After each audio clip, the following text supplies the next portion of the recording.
This is the Fairfield Economic Development Commission meeting of Thursday, May 5th. We're meeting both in person as well as via Zoom.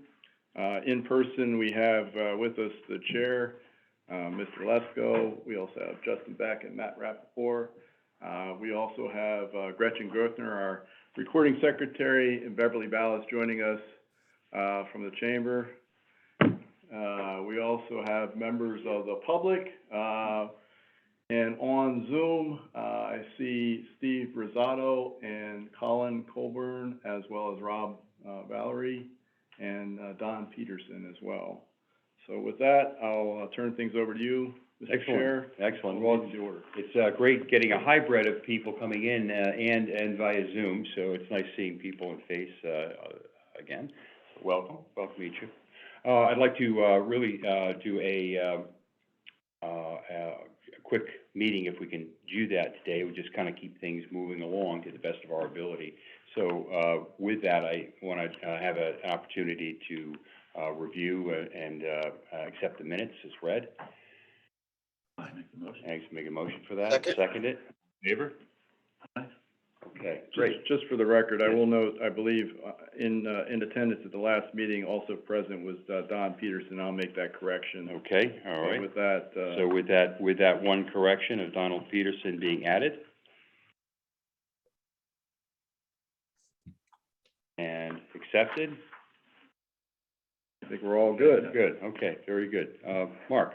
Okay, so I will try to zip through a couple of reports this morning. I think, and I may need to share this with those joining via phone after the meeting, but in the packet, and I'll just refer to a couple of these things. First of all, we had our shop and stroll into spring event this past Thursday on the 28th of April. We were able to raise $700 in support to the Fairfield Foundation for Education. We had a kickoff event at J.B. Percival's as a fundraiser for them. We had pretty good turnout and good participation from local businesses, I think more so during the day than in the evening hours. There were quite a number of other activities happening in town, which is par for the course these days. Not something that we can really schedule around. Who knew we were going to have a war in Europe, as well as a fundraiser to support those affected by the war that same evening. But that was part of the issue, I think, at least in terms of some of the feedback we got from some of the participating stores. Overall feedback was fairly positive. I think again, attendance was somewhat lower. It always is lower than the holiday event, but I think stores do appreciate our focus on bringing activity downtown. I want to thank the Chamber of Commerce, Beverly and her team for helping support this year's event. Mary Alice Limperopoulos, my marketing coordinator, really did all the work, thankfully, for this, and deserves much of the credit for our activity. We'll have a recap meeting with our merchant community next week on Tuesday. Bev's usually on that call, just to touch base and also plan for future events. We have in June the Make Music Day event, which we're working on with some volunteers to support that effort. This is probably the 5th or 6th year that we've done so. It's on the 21st of June, and then the sidewalk sale event in July 16th. So we'll get cracking on those. Mary Alice will be taking the lead, and then working to coordinate with Bev Ballas and her team at the Chamber. In your packet that I provided you, we did have a public hearing this week on our program year 48 proposed allocation plan under the Community Development Block Grant program. I just wanted to call to your attention that we are continuing to provide or set aside money, or propose to set aside money. It's still subject to the approval of the Board of Selectmen and RTM, which typically takes place in June. But we're proposing to fund our microenterprise assistance program, and I included in your packet a brief write-up of that, and I'll make sure that those on the call will also have that. But we provide matching grants of up to $5,000 in startup assistance to new businesses or those that are looking to expand here. There is, because of the federal funding, an income eligibility component, which is either satisfied by the business owner or the majority of the employees of the microenterprise. And a microenterprise in federal parlance is a business that employs less than 5 full-time equivalent positions.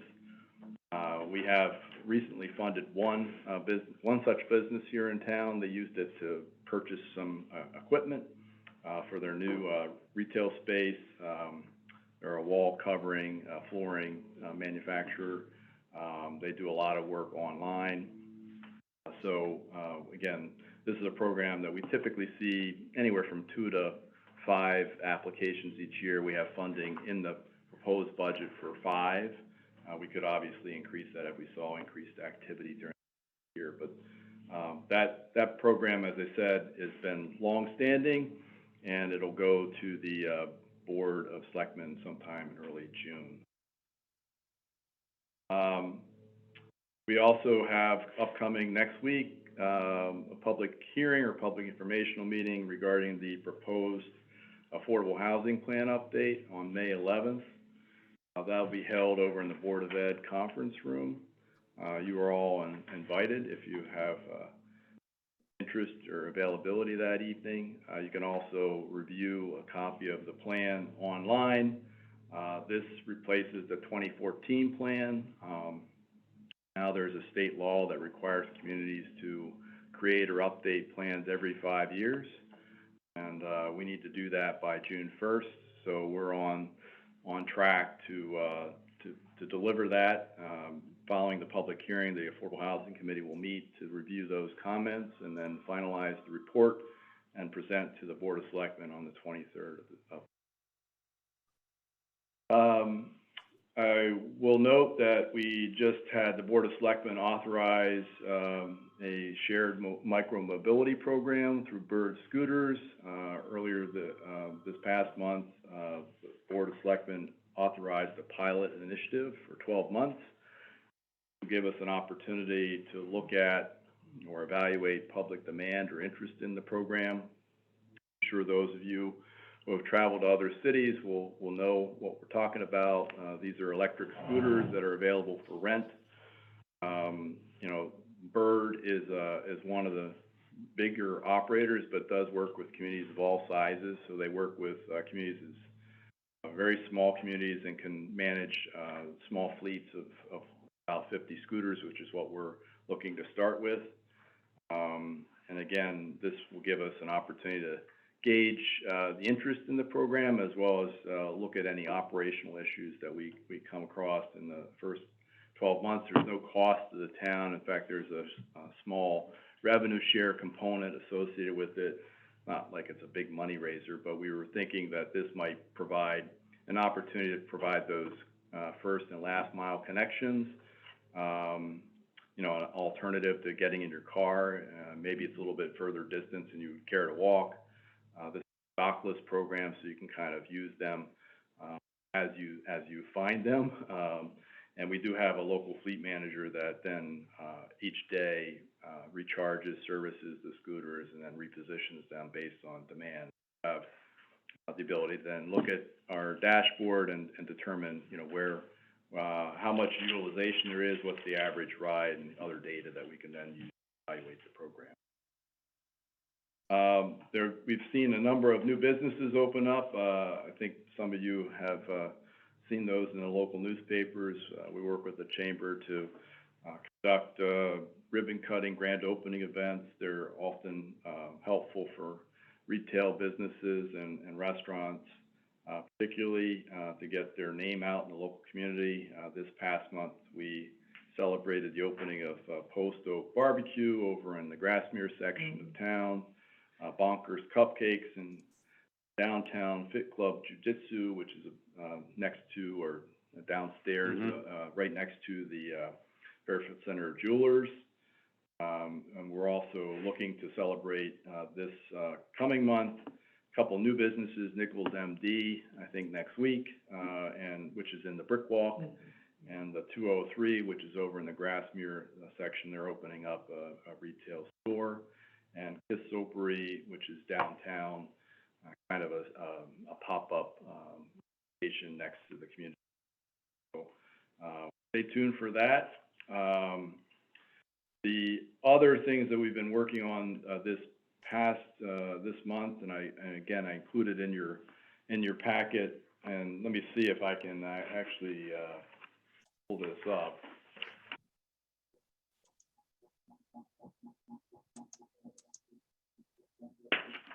Can everyone see that? Yep. On the line? Okay. So I wanted to mention this project, which has been long-standing. We secured a grant back probably 2 years ago to support the replacement of a section of the East Trunk Sewer. This extends from the Fairfield Metro Center private development project. Currently, the trunk sewer runs along Ash Creek, actually in the mud flats. It's supported on piers, which we think have deteriorated over time. It was installed in the late 1940s. It's undersized, it's aged, probably is a major source of inflow and infiltration, which has been a major issue for the Water Pollution Control Commission for some time now. And so the idea was to replace this and run it more conventionally down a public thoroughfare like Kennard Street, and then connect to the existing sewer on Riverside, eventually terminating at the plant. We had gotten a $750,000 grant to help defray construction costs. We've been in design. Cardinal Engineering did a design services. The initial estimate for construction was about $2.5 million. I'm not sure what that estimate was based on. I went to the Public Works Director at the time in support of our grant application. He put together an estimate of probable cost, maybe back of the envelope. But in any event, when they did the full design effort, and you know, there's some validity to this because we're talking about fairly deep cuts, 17, 20 feet down in some places to get the gravity flow. And some of it's happening in an area where you have a high water table, so you have to also pump out water and handle that as you're doing the construction for it. So the project costs are now estimated to be $7.5 million to $10 million. And obviously the Water Pollution Control Authority, when it had the final design figures, balked at that number and then went back and engaged another engineering firm to do a value engineering assessment of the project and determine whether or not there was a different methodology and whether there were cost savings that could be had. The result of that value engineering analysis was that, no, this is essentially what you have to do. This is the cheapest, most efficient option, and it is what it is. So on top of that, in recognition of all the issues we've had with fill piles and contaminated soil and the like, and knowing the history of this particular area of town, industrial legacy associated with it, they actually engaged High and Bond to do soil borings to determine what they would actually encounter as they did the excavation. Not surprising, some of those soil borings came back and said, yeah, this is an area that's been filled before with industrial type waste. You may have to deal with that as you go. And that will obviously be, you need to carry a contingency associated with that. So that's part of that $7.5 to $10 million cost. The reason I mention all this is I don't see any alternative but to replace this trunk sewer. This trunk sewer handles 60% of the sewage in town, including the whole eastern half of Fairfield, which is our area that has predominantly a lot of our commercial space and areas for redevelopment. And at some point, we're going to be maxed out in terms of capacity and unable to actually grow or support any type of redevelopment or future development. So we've been at this holding pattern for over a year. And I've asked for a meeting. I've brought this to the attention of all the folks that I need to bring to the attention of. First, Selectwoman, and her team, as well as the Water Pollution Control Authority. We have some new folks at the Water Pollution Control Authority, a new plant superintendent, new sewer inspector. That's part of the issue. So bringing them up to speed. So I have a meeting scheduled next week with them to try to break this loose. And my thought was, there's no question that this section has to be replaced. And if we have an issue coming up with the $10 million we need, maybe we just need to rescope this initially and do what we can with the resources that we have, and then do a second phase later on. So that would be my proposal, because we do run the risk at some point, if we don't move this project forward. I've already extended the grant twice already. It expires again this December. And if I don't show any tangible sign of progress, or the hope of that, I'm fearful that we'll lose the $750,000, which just means that we'll have to come up with that from local taxes. Is there a plan to do it in phases? Not yet. I mean, I think it would be fairly easy to take the existing design plan, which is the 100%, and come back to 60% or something less than that, less than the whole enchilada. Or even bid it in such a way that you're bidding a portion of it with some potential add-ons if the pricing turns out to be, we're basing our funding right now on an engineer's estimate of probable cost. You don't actually know what the costs are until you actually bid the project. Now, we're not in a great bidding environment right now. Could have been maybe a few years ago, but we're not anymore, both in terms of material and labor cost. So, my thought is, it does have to get done. It's not going to get any better. It's certainly not going to get any cheaper. And we should, move ahead while we still have at least $750,000 that we can put toward it from the state dollars. So I'm trying to move it ahead. My ask of you is potentially, and I know it's not on the agenda per se, but it may come at a point in time where, the economic development cushion could be helpful in, again, raising the awareness of this issue and advocating for, some action to move this ahead. And right now, I feel like I'm the only one that's carrying this thing. This I'm be not something, getting any traction anywhere Mark, else, would this so. be something that would be a good sort of letter to the editor and signed by the group saying just like, hey, it's penny wise, pound foolish. I mean, it's got to be done. It's got to be done at some point. And as you said, it's like a ticking time bomb. Yeah, I think, I'd like to back up before the letter to the editor, to the general public. I think, just a letter from the Economic Development Commission to the Water Pollution Control Authority. And I'll have some better understanding of their thinking on this, other than, geez, it's $10 million and I can't wrap my head around that, because originally we thought it was gonna be $2.5 million and what was me type thing. But I think before we get to the letter of the editor, I think I would, we've done this before with planning and zoning, where the Economic Development Commission has authored a letter. I mean, I'll write it, obviously, but maybe we'll put it before you guys to take a vote. But it would be helpful, I think, to, again, and it may come to that, Steve. It may, if we don't get any action from a letter to the WPCA, then I think it is fair game to, put it out to the public.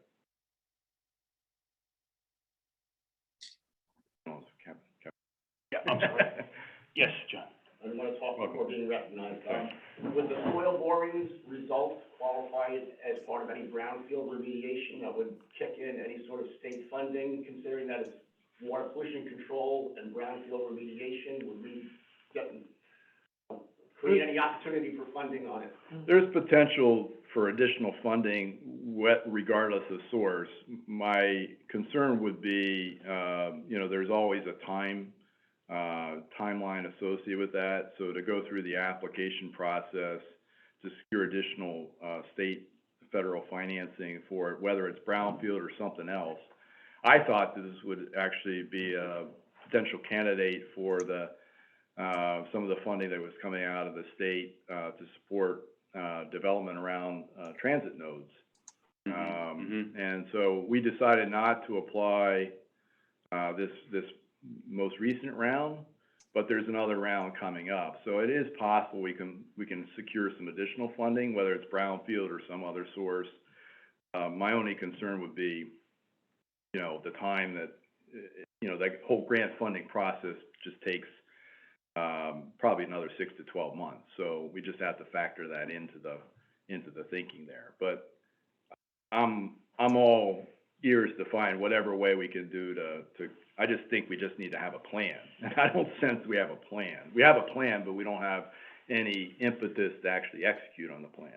No, sorry, go ahead. No, go on. Just the timeline, like you said, it needs to be done in order to support further growth, but how urgent is it for sustaining what we have? And, are we looking at 10 years or 6 That's months? another thing I don't know. Here's a good illustration of it. Downtown, and this may work to our advantage right now, but there was a proposal to do some development downtown, and the issue came up that we have a capacity issue downtown. Now, I wasn't aware of that issue, and I don't think anyone else was aware of that issue outside of maybe water pollution control, before that issue. And essentially, they approved the project, and then the next project, there was no capacity. So essentially, and that to me strikes me as patently unfair. Like, Right. all of a sudden, there's the straw that breaks the camel's back. Everyone else is locked in until they fix it. They have to fix the problem, and they bear 100% of the cost. Now that just seems ridiculous. I mean, this is a public benefit. There needs to be better foresight planning for these things. So I don't know the answer to that question, but it seems like there is a capacity issue there that just needs to be fixed. And part of it is you're treating a lot of gray water that you don't need to treat. Right. Because of the leaks in the pipe. Right. And it stands to reason that this is probably a culprit of that because it's in the mud flat. So I'm imagining that the shifting soil there probably causes the sections of the joints on the pipe to separate. And I'm not speaking out, that's what water pollution control thinks. Makes total sense, So, but you think they'd be the loudest voice raising Correct. that flag. you would think, right?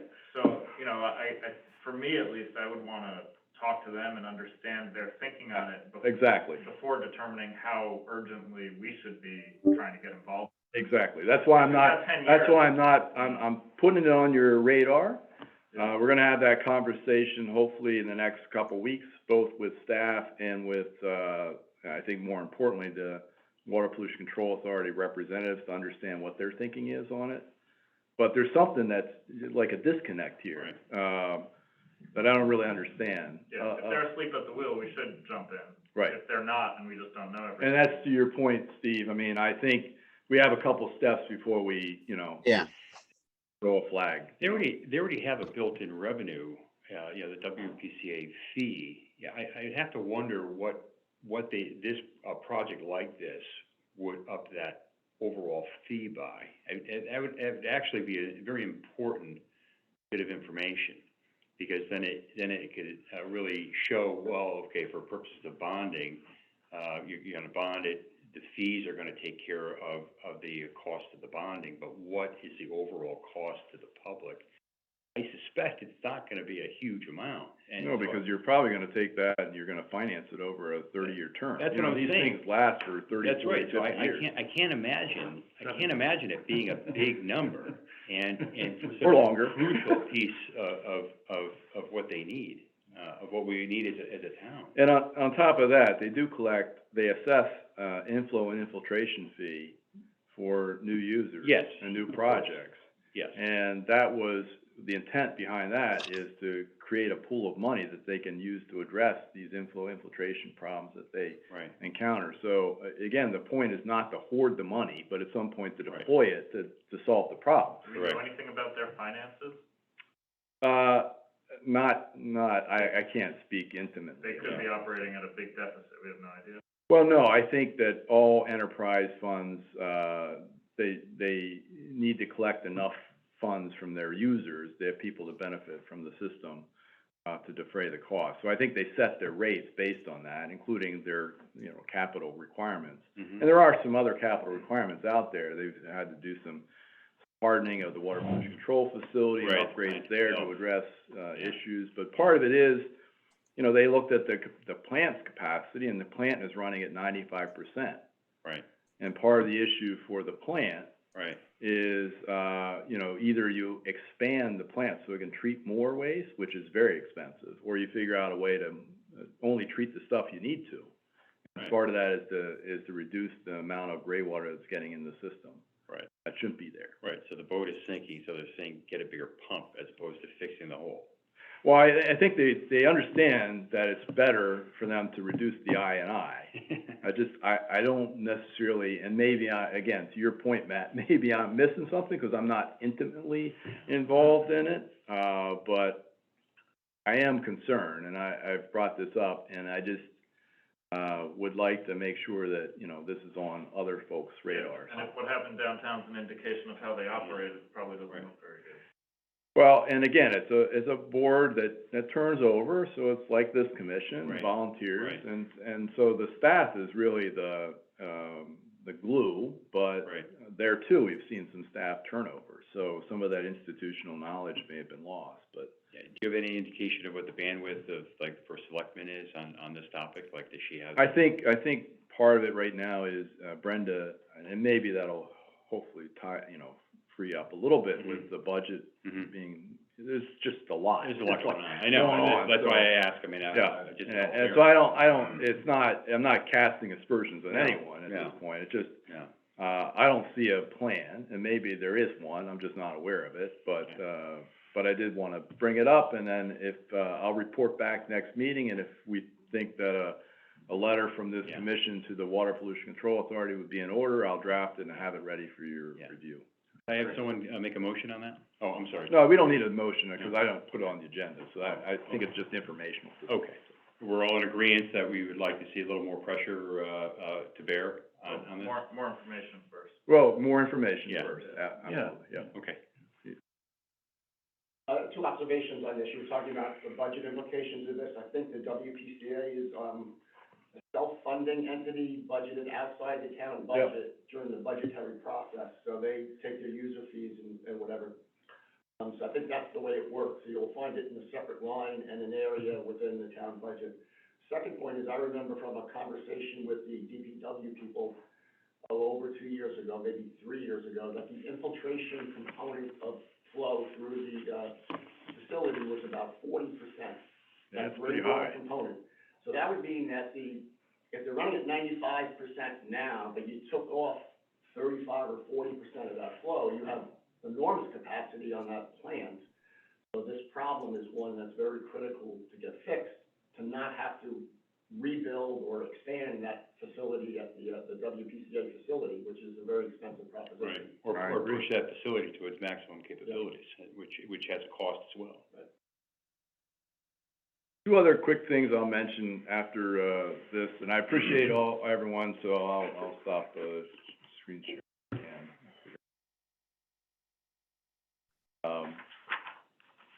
So the other two things I'll mention is, we have, coming up, the next month, or two, I have a request from a new business, restaurant that is, planning to take space where the, Be Good used to be located. Hmm. Oh, yeah, that's great. And so they've asked for a letter of support, which I've agreed to provide, in support of their application to the Zoning Board of Appeals for a parking variance. What they envision is creating a small outdoor, space, which will still be subject to the approval of planning and zoning, but they want to do it on the second floor rooftop type space, which would require an offset for parking. So I indicated that we would gladly, support their request to the Zoning Board of Appeals. And I'll write that letter from the department. I don't wanna put you guys on the spot. But, the other thing I will mention too is we're working with a brewing company, brewery, I think I mentioned this maybe before, to take space in 111 Black Rock Turnpike.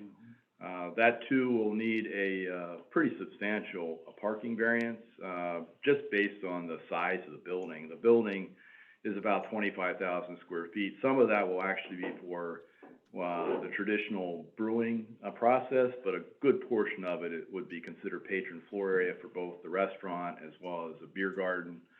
They'll have an outdoor space as well. We've been in conversations both with the property owner and the prospective tenant, Illicit Brewing.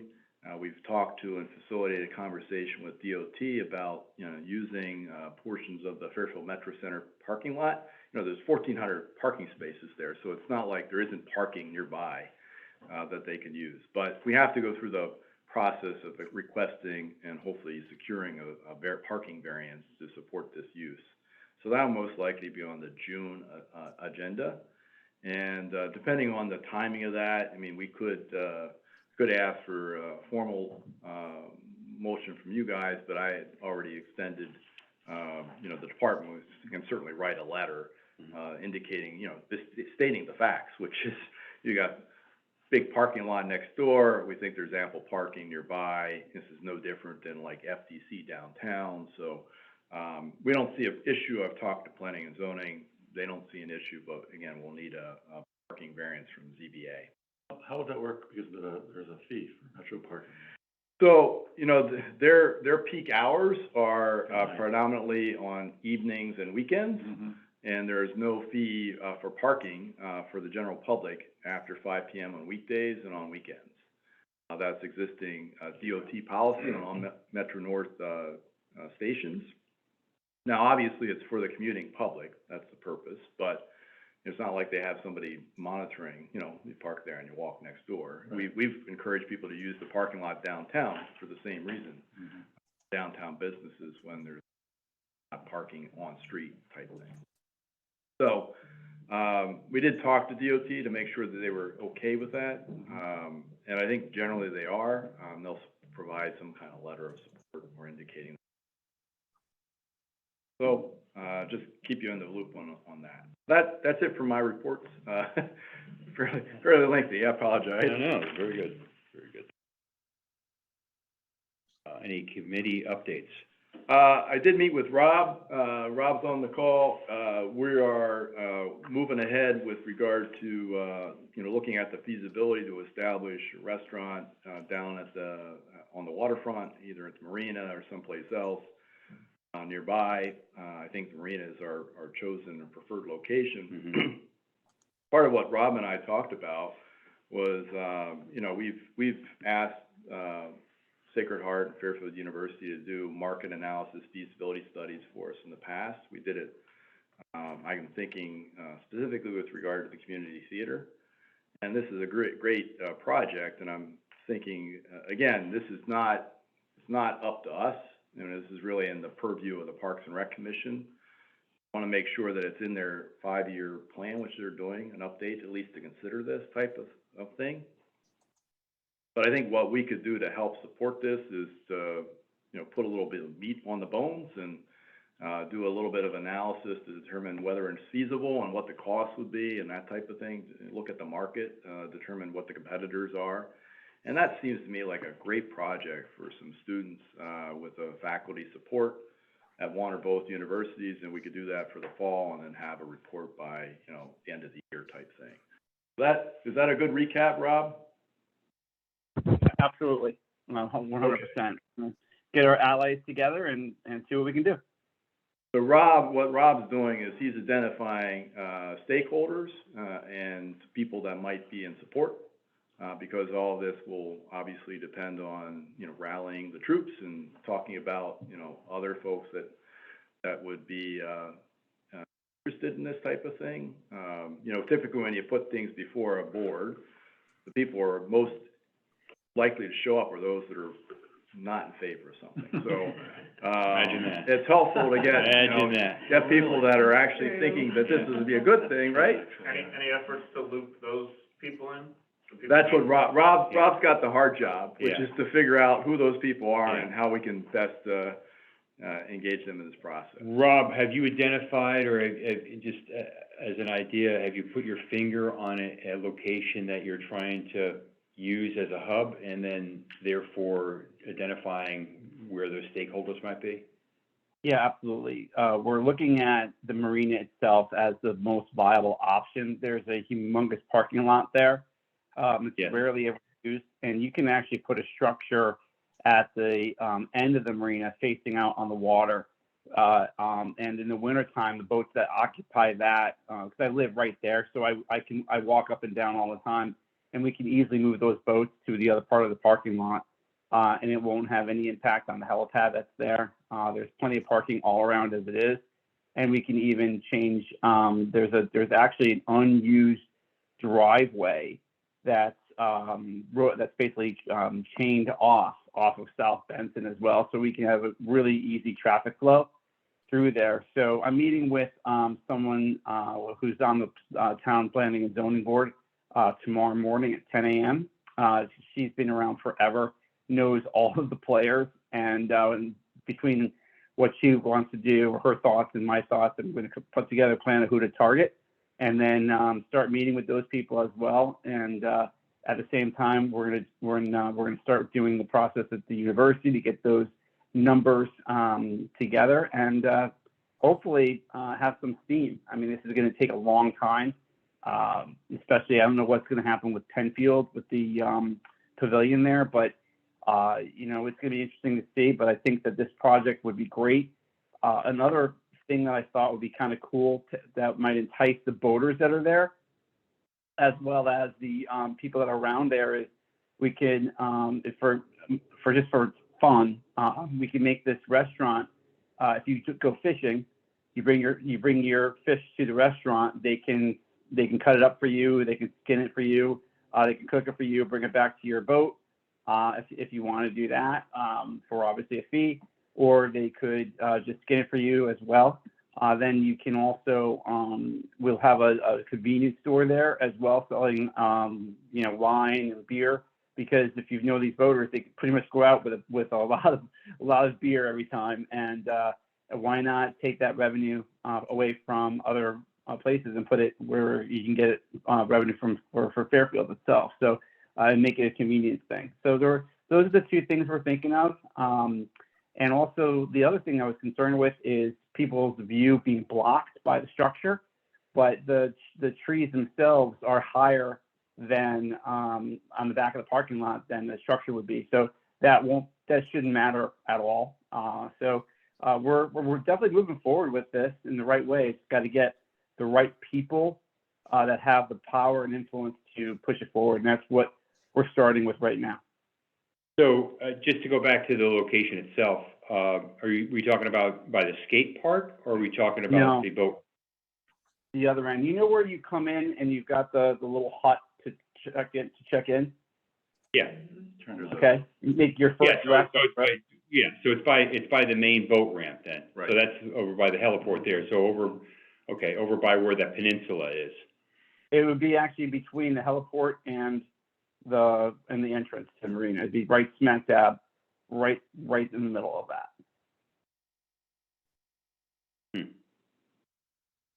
And it would face directly straight out into the marina. So you know where the sailboats are, the big sailboats in the back? Yeah. So where the police and keep their fireboat? Are Nope. we talking about that? No. It's not going to be over there. It's going to be actually in between that ramp and the two ramps. It's actually in between that.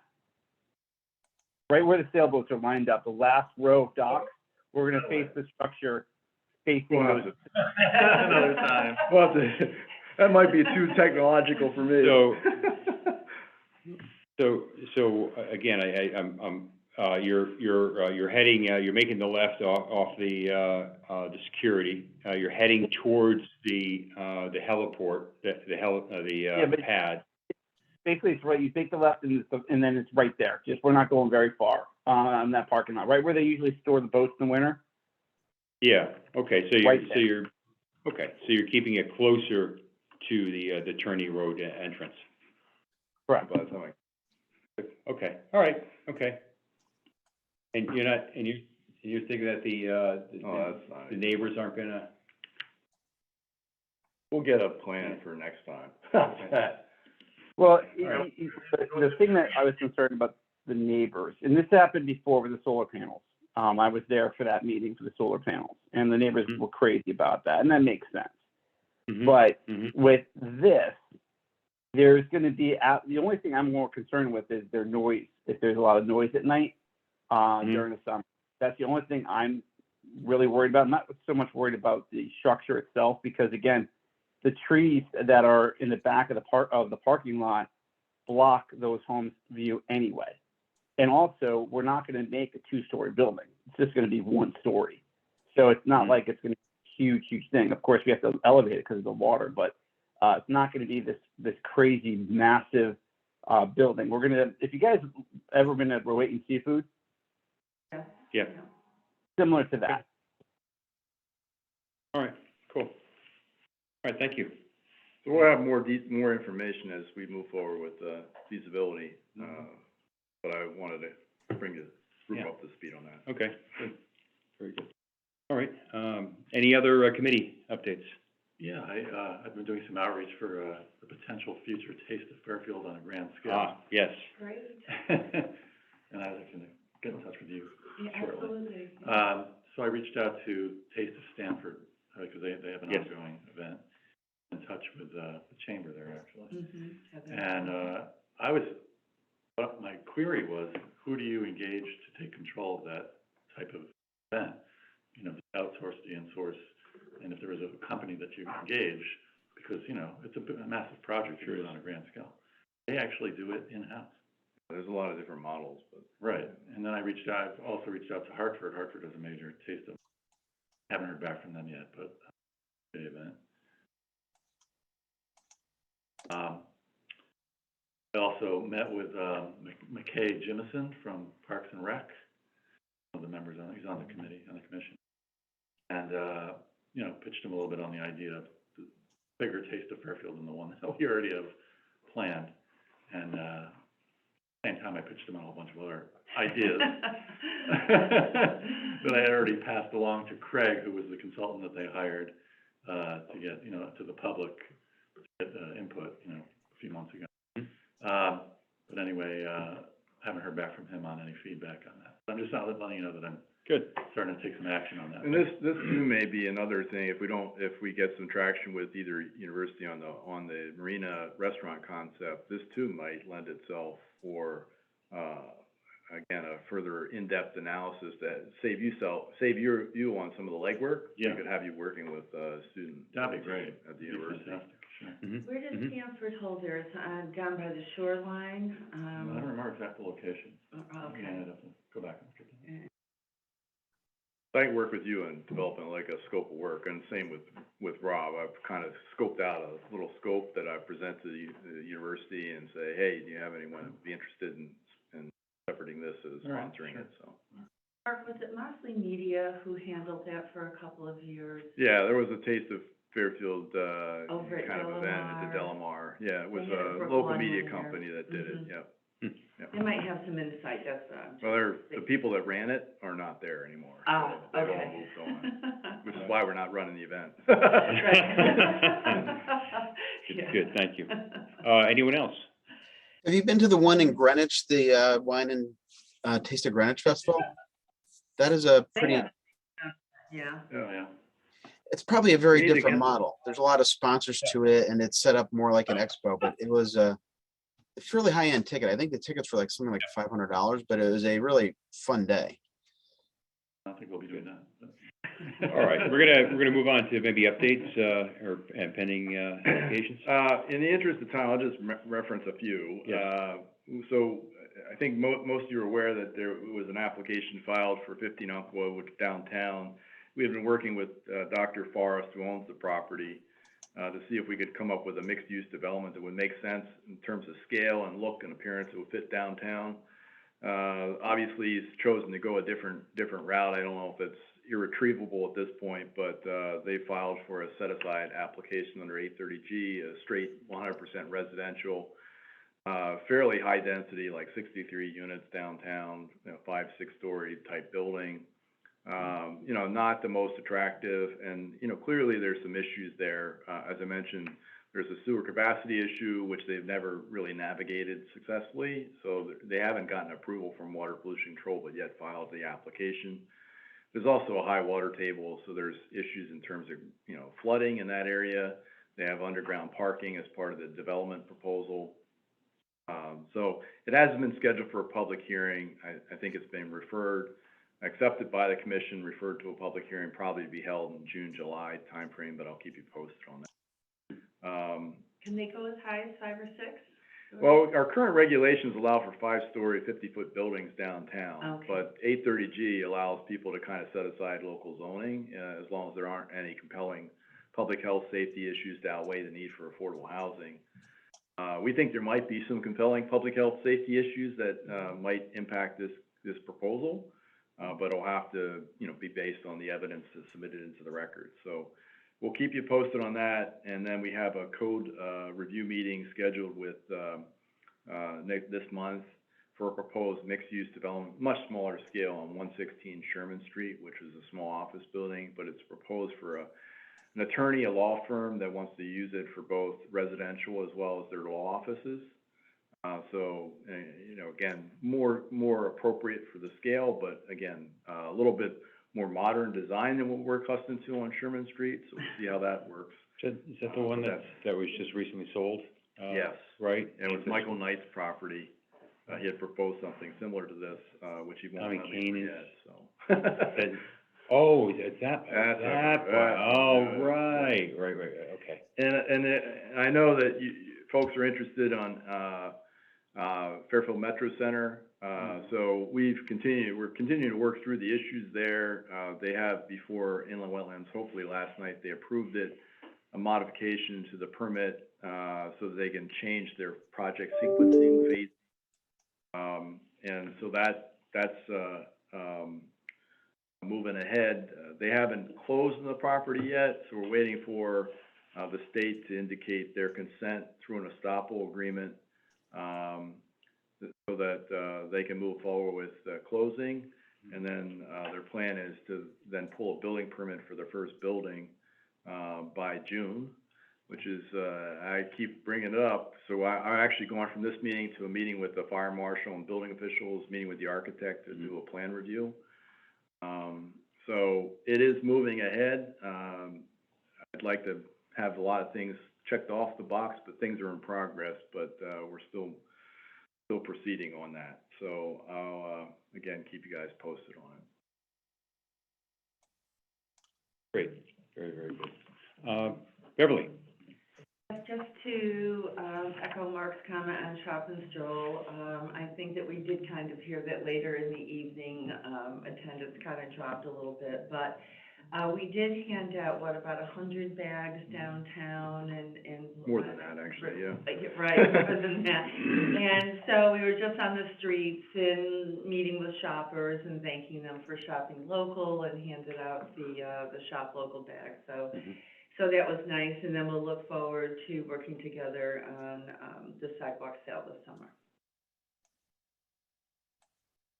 John, do you have any comments? You're just here as a Just as an observer, Okay. but, I think I forwarded to you, Kevin, and to you, Mark, the strategic plan that was created. It did have and I think Rob Valori has a copy of it as well, that does have, something that we had talked about with both the Parks and Rec Commission and strategic planning as an option for development at the waterfront related to dining and whatnot. So I just, that's another option to consider and weigh against, and maybe if you have any university do it, one university could advance an idea with one development and the other one with alternative development, then you have a couple of options to kind of pick from, and one might bring better ideas or different ideas forward to leverage, so. Great. I have just one question. I saw the announcement that Burr Mansion is under Parks and Rec now. Mike give it up, and I don't know, there's Do just we a change know? in the management structure there, so I think Parks and Rec is working with the museum on the transition, but, town took it back in-house. oh, they did. So going forward, for any rental requests or anything like that, that would Parks go and Rec. through Parks and Rec Yep. now? Okay. I think it needs a lot of work. It does, So and I- there's always been an issue in terms of the, coordination between, museum and town, Oh, public okay. works in terms of getting, Yeah. so maybe it's a Yeah, little bit better this way. Yeah. Better, It'll streamline. choice on that, okay. good. Any other business? Two other things I'll quickly mention, I forgot to mention in your packet, and I'll share with the folks, subsequent, online. We did put in, an ad, in the Fairfield County Business Journal. We do this periodically depending on how much money we have. It allowed for an advertorial as part of their economic development section, so profiling, activity in the area. So this is, our advertorial plus our little, ad that we ran. It'll be in the, May issue of the Fairfield County and, Westchester County Business Journal, which is digital. So, we're certainly within our price point, so we can work with it. You know, on the other side, it's good for brand awareness, I suppose, but we haven't really, I've never seen any leads generated through the activity. So it's not like somebody calling and say, hey, I saw your ad in the Fairfield County Business Journal, tell me more, how can I, and so I've relayed that to the folks there that continue to push me to buy advertising. It's like, well, I would, but I don't see a whole lot of upside other than, just creating image, brand awareness. I feel your pain with church bulletins. Yeah. Same concept. Gotta be in it, but. Right. So the only other thing I'll mention, I know I sent out a note on the outdoor dining.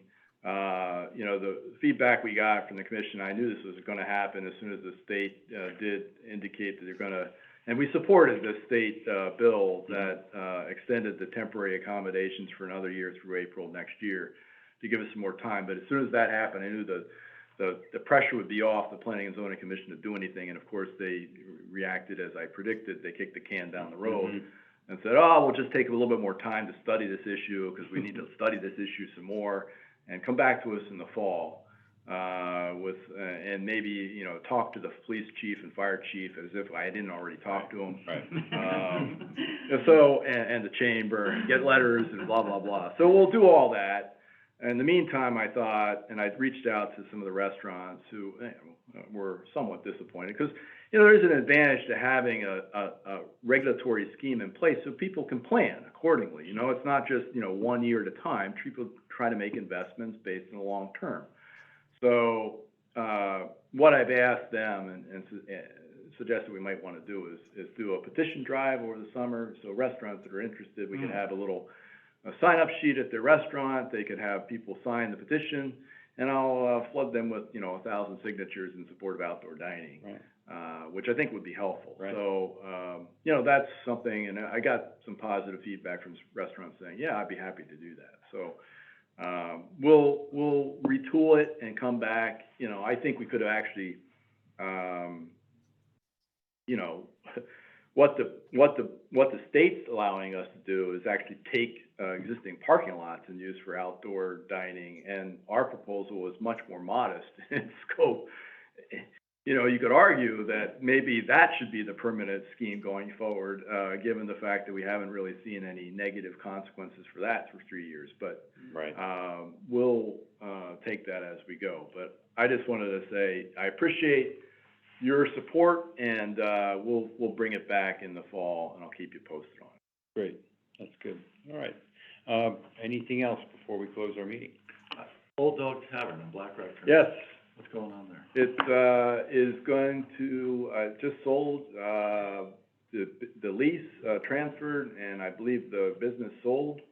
And I'm not sure if it's public yet, but it's going to be a well-established pizza franchise, local regional pizza franchise that specializes in brick oven type thing at that location. So when I mentioned the name, the other people were very excited. So hopefully that'll translate better than the Old Dog did for that location. Got it. And you can't share that name right now? I think it's Rico's. It's out of Stanford somewhere. I think it's Fairfield Pets. They actually put the name. And where is It's it? very similar to Colony Pizza. Yeah, they're very similar to Colony. They're out of Former Stanford. owners, I think, of Colony. There you go. There you go. Okay, good. Good. All right. Very good. Well, John, thanks for visiting. Beverly, Gretchen, All right. thank you for doing what you do every time. Okay, very good. Matt, Justin, Steve, thank you. Colin, Don, Rob, thank you very much. I think we can draw to a close, okay? Mark, of course. Mark. The man. All right, thank you, guys. Appreciate it. Thanks, everyone. Have a great weekend. You too. Yes,